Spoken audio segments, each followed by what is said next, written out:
नमस्कार, सत श्री अकाल, आदाब, की हाल चाल गाइस, कैसे हो सभी। सो आई बिलीव आप लोगों को पॉलिटी पीवाईक्यू का पार्ट 1 अच्छा लगा एंड आपने बहुत बढ़िया तरीके से उससे चीजें सीखी। इसी तरीके से आज मैं पॉलिटी का पार्ट 2 लेकर के आया हूं, जहां पर आप लोगों को और भी बढ़िया वाले क्वेश्चंस दिखाऊंगा और भी कुछ एक्स्ट्रा सीखने की कोशिश करेंगे। और इसी तरीके से हम अपनी बहुत बढ़िया तरीके से इन डेप्थ में पॉलिटी तैयार कर लेंगे। और आप जब ये थ्योरी पढ़ोगे, जब आप ये क्वेश्चंस करोगे, जितने भी पॉइंट्स मैं कवर करता हुआ जा रहा हूं, उन सारे पॉइंट्स को देखोगे तो आप लोगों की पॉलिटी बहुत बढ़िया तरीके से और बहुत जल्दी तैयार होगी। तो चलिए बिना किसी देरी के शुरुआत करते हैं। और सबसे पहली चीज आप लोगों को बोलना चाहूंगा, जिन स्टूडेंट्स ने पॉलिटी पीवाईक्यू का पार्ट 1 नहीं देखा, वो पार्ट 1 जरूर देख लेंगे, आपको बहुत अच्छा लगेगा।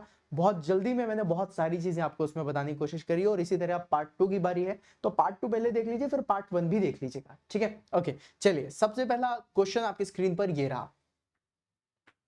Okay. Now the question is saying that which of the following bodies is not mentioned in the constitution। कह रहा है इनमें से कौन सी बॉडी है जो कॉन्स्टिट्यूशन ऑफ इंडिया पे मेंशन नहीं की गई है। अब इसमें है नेशनल ह्यूमन राइट्स कमीशन, या फिर national commission for the scheduled tribes, finance commission, union public service commission. तो देखो भैया, फाइनेंस कमीशन और यूनियन पब्लिक सर्विस कमीशन हमने जब प्रेसिडेंट पढ़ा था उसमें भी पढ़ा था। तो मतलब आंसर आप लोगों को ऑप्शन नंबर सी, अरे हाँ जी, ऑप्शन नंबर सी तो नहीं हो सकता। आ जाओ बेटा, आओ। हाँ, very good. Option number C और डी तो नहीं हो सकता, राइट। फिर उसके बाद है national commission for the scheduled tribes and scheduled caste. ये सब भी हमारे कॉन्स्टिट्यूशन के ही पार्ट में आते हैं, तो ऑप्शन नंबर बी भी नहीं है। इसका करेक्ट आंसर क्या होगा? Option number A. तो चलो देख लेते हैं कितने कमीशन है जो हमारी कॉन्स्टिट्यूशन ऑफ इंडिया के अंदर में आते हैं और उनसे क्वेश्चन आपके बन सकते हैं। तो गाइज याद रखिएगा, हमारे कॉन्स्टिट्यूशन ऑफ इंडिया में इलेक्शन कमीशन आएगा, ठीक है, attorney general of India, controller and auditor general, जैसे हम कैग बोलते हैं। देन फाइनेंस कमीशन हो गया, नेशनल कमीशन शेड्यूल कास्ट के लिए, नेशनल कमीशन आपका शेड्यूल ट्राइब्स के लिए, then special officer for linguistic minorities के लिए भी आता है, then union public service commission आता है, स्टेट पब्लिक सर्विस कमीशन आता है। तो ये आप लोगों की चीजें हैं जो कॉन्स्टिट्यूशन बॉडीज ऑफ इंडिया में आती हैं, ठीक है। इसको हम लोग कॉन्स्टिट्यूशन बॉडीज इन इंडिया भी बोलते हैं, ठीक है। चलिए अगले क्वेश्चन पे चलते हैं। अगला क्वेश्चन आपकी स्क्रीन पर कह रहा है which of the following is not a certification mark employed on food products. फसाए, फसाए का तो अपन ने देखा है, तो ये तो होता ही है, राइट। फिर उसके बाद एजी मार्क एग्रीकल्चरल प्रोडक्ट्स के लिए होता है, तो ये भी होता है। FPO, BIS, hallmark.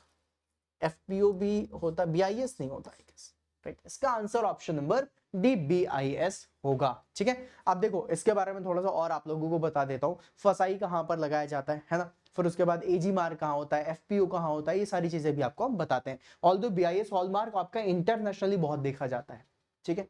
International countries में बहुत सारी कंट्रीज हैं जो बीआईएस हॉलमार्क को देखती हैं प्योरिटी के लिए, कि भाई प्रोडक्ट की प्योरिटी कितनी अच्छी है कितनी नहीं है। लेकिन ये हमारे यहाँ इस तरीके से सर्टिफिकेशन मार्क के नाम पे हम लोग इसको नहीं करते, राइट है ना, ठीक है, समझिएगा।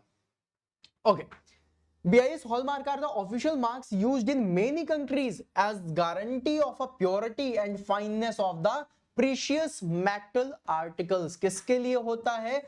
Precious metal articles. क्या ये खाने में आता है? नहीं, खाने में तो नहीं आता, राइट। समझ में आया? ओके, अब समझिए फसाई। फसाई के बारे में आप लोगों को पता होगा, इसका जो लोगो मार्क है, FSSAI logo mark, the validity along which the assurance of the consumers that the food is safe and secure for the people to consume. भैया खाना अच्छा है, खा सकते हो, इसके लिए फसाई का हो गया। फिर उसके बाद एजी मार्क एग्रीकल्चरल प्रोडक्ट के लिए यूज किया जाता है। The agricultural products in India assuring that they confirm to set a standard approved by the government of India. कि भैया जो सब्जी खा रहे हो, जो दाल खा रहे हो, चावल खा रहे हो, ये सारी चीजें हैं, तो इसके लिए एजी मार्क होता है। फिर उसके बाद एफपीओ मार्क होता है, ठीक है। FPO mark is the certification mark mandatory on all the processed fruits sold in India, which ensures that the products are up to the quality according to the Food Safety and Standard Act 2006, right?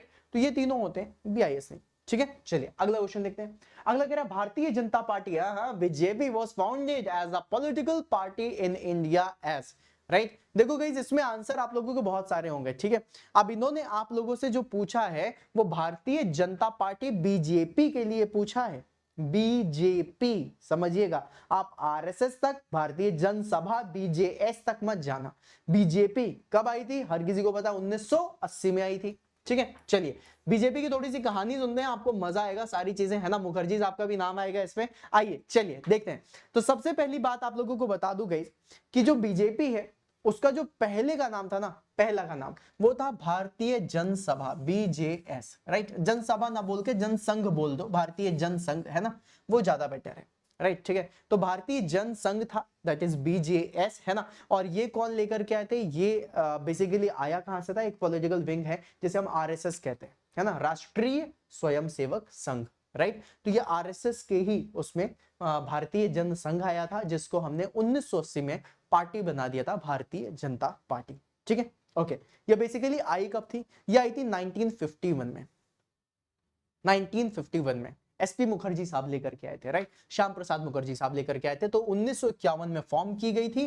कौन लेकर के आए थे, श्याम प्रसाद मुखर्जी जी लेकर के आए थे, right. और ये हिंदू नेशनलिस्ट पार्टी थी, ठीक है। फिर उसके बाद 2019 में बीजेपी जीत जाती है और बहुत ज्यादा मेजोरिटी के साथ जीतती है, जहां पर उनके पास हर एक चीज है, राइट। मतलब सारे के सारे वोट सुन के तो बीजेपी का पूरी फुल पावर पे सेंटर पे आ जाती है। फिर उसके बाद आपसे क्वेश्चन पूछा जा सकता है कि बीजेपी के जो फेमस लीडर्स थे वो कौन कौन से थे। तो सबसे पहले हमारे अमित शाह जी का नाम आता है, फिर नरेंद्र मोदी जी का आता है, सुषमा स्वराज जी का नाम आता है, राइट। फिर उसके बाद हमारे योगी आदित्यनाथ जी हो गए, अरुण जेटली जी हो गए, एलके आडवाणी साहब हो गए, और फिर उसके बाद राजनाथ सिंह जी हो गए, है ना। ठीक है, समझ में आया, क्लियर है, ओके। अब गाइस यहां पर क्या है, अटल बिहारी वाजपेयी जी क्या थे, was the first president of BJP, कि भाई बीजेपी के जो पहले प्रेसिडेंट थे, बीजेपी के, इंडिया के नहीं, बीजेपी के पहले प्रेसिडेंट वो अटल बिहारी वाजपेयी जी थे। और अभी जो है वो कौन है, नड्डा साहब, जेपी नड्डा जी, राइट, वो अभी के हैं, ठीक है, याद रखिएगा। अगला क्वेश्चन आपकी स्क्रीन पर ये रहा। अगला क्वेश्चन आप लोगों से कह रहा है that the feature of parliamentary privileges, right, of Indian constitution was borrowed from. तो भैया प्रिविलेजेस जब हम बोलते हैं तो वो प्रिविलेज कहां से चीजें आ रही हैं, आयरलैंड से, कनाडा से, ऑस्ट्रेलिया से, ब्रिटेन से, क्योंकि यही सब तो देखे गए हैं कौन सी प्रिविलेज चीजें होंगी, क्या है, dogs and Indians are not allowed, right. Unprivileged, privileged वो हैं जो जा सकते हैं, राइट, है ना। तो ये जितनी भी चीजें कहां से आई थी, ब्रिटेन से आई थी, राइट, है ना।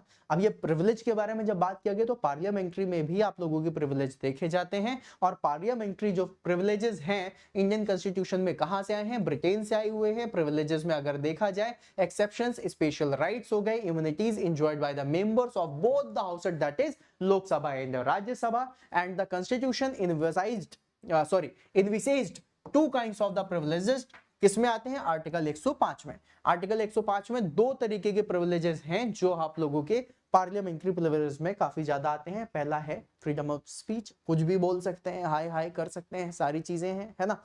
और जो लीगल प्रोसीडिंग्स हैं उनसे भी इनको बजाया जा सकता है, राइट, है ना, फ्री फ्रॉम लीगल प्रोसीडिंग्स। ये दो आर्टिकल्स हैं, दो प्रिविलेजेस हैं जो आपको आर्टिकल 105 में देखने मिलते हैं। फिर उसके बाद the main motive of these privileges to uphold the supremacy of the office of the parliament and its members, ताकि ये बताया जा सके कि भैया जो पार्लियामेंट है वो सबसे ऊपर आ रहा है, वो सुपरमेसी में है और इसके मेंबर्स भी सुपरमेसी में होंगे, इसके लिए पार्लियामेंट्री प्रिविलेजेस दिए गए हैं। इस तरीके से बहुत सारे प्रिविलेजेस हैं, लेकिन आप लोगों से ये दो प्रिविलेजेस जो आर्टिकल 105 के हैं वो पूछे जा सकते हैं, ठीक है। चलिए अगले क्वेश्चन पे चलते हैं। अगला क्वेश्चन कह रहा है, a dispute between two states comes to the supreme court under जुडिस, अच्छा, विद जुडिससेक्शन। कह रहा है कि भैया दो स्टेट लड़ गए आपस में, या हमारा, या हमारे, या हमारा, तो सुप्रीम कोर्ट के पास जाएंगे। चलो सुप्रीम कोर्ट के पास, तो भैया कौन सा जुडिसडिक्शन होगा जिस जुरिस्डिक्शन के बेसिस में बताया जाएगा कि भैया इनकी चीजें कैसे सॉल्व होंगी, राइट। एपेलेट, एडवाइजरी, स्पेशल और original. So the answer will be original. तो ओरिजिनल जुरिस्डिक्शन के through supreme court two states के बीच के डिस्प्यूट्स को सॉल्व करेगा। अब ओरिजिनल जुरिस्डिक्शन क्या है, तो भैया ये कहा जाता है, आओ, हाँ, कि in India original jurisdiction of Supreme Court extends to all the cases between the government of India and the state of the India, or between the government of India and states on one side and one on the other more side of the state on other side, and cases between different states। ये सारी चीजें किसके अंदर में आती है, original jurisdiction के अंदर में आती है, ठीक है। तो ये जितनी भी चीजें मैंने आपको बताई हैं, आप लोगों को पता तो चल रहा होगा कि भाई मजा तो आ रहा है पॉलिटी में, ये क्वेश्चंस पूछे जा रहे हैं और इन क्वेश्चंस के बेसिस में कितने क्वेश्चंस और बन सकते हैं वो भी मैं आप सभी लोगों को बता रहा हूं। अगर आपको ये सीरीज अच्छी लग रही है तो आप मुझे कमेंट बॉक्स में जरूर बताइएगा कि सर इसी तरीके से हिस्ट्री की भी लेकर के आइए, इसी तरीके से ज्योग्राफी भी लेकर के आइए, इसी तरीके से आप जो पॉलिटी ला रहे हैं और भी काफी सारी चीजें लाइए जिससे हमारा नॉन टेक्निकल भी पक्का हो सके। तो भैया चैनल को अभी सब्सक्राइब कर लो सो दैट आपको ये सारी के सारे कंटेंट मिल सके, बढ़िया तरीके से कंटेंट मिल सके और मजे के साथ हम लोग पढ़ते हुए चले जाएं। तो चलो सब्सक्राइब कर लेना, सेशन अच्छा लगा हो तो इसे भी लाइक कर देना और जो भी तुम्हारी रिक्वायरमेंट है वो कमेंट बॉक्स में जरूर डाल देना। एंड मेरे साथ आप लोगों को अगर तैयारी करनी है और भी ज्यादा बढ़िया तैयारी करनी है तो उसके लिए तो आपका एप्लीकेशन भी आ चुका है, एग्जाम ऑन एजुकेशन एप्लीकेशन, इसको भी इंस्टॉल कर लीजिएगा। लिंक आपके डिस्क्रिप्शन बॉक्स में है, तो फटाफट से जाओ और जाकर के इंस्टॉल करो मेरे भाई, और देखो कितनी सारी चीजें मैं वहां पर दे रहा हूं।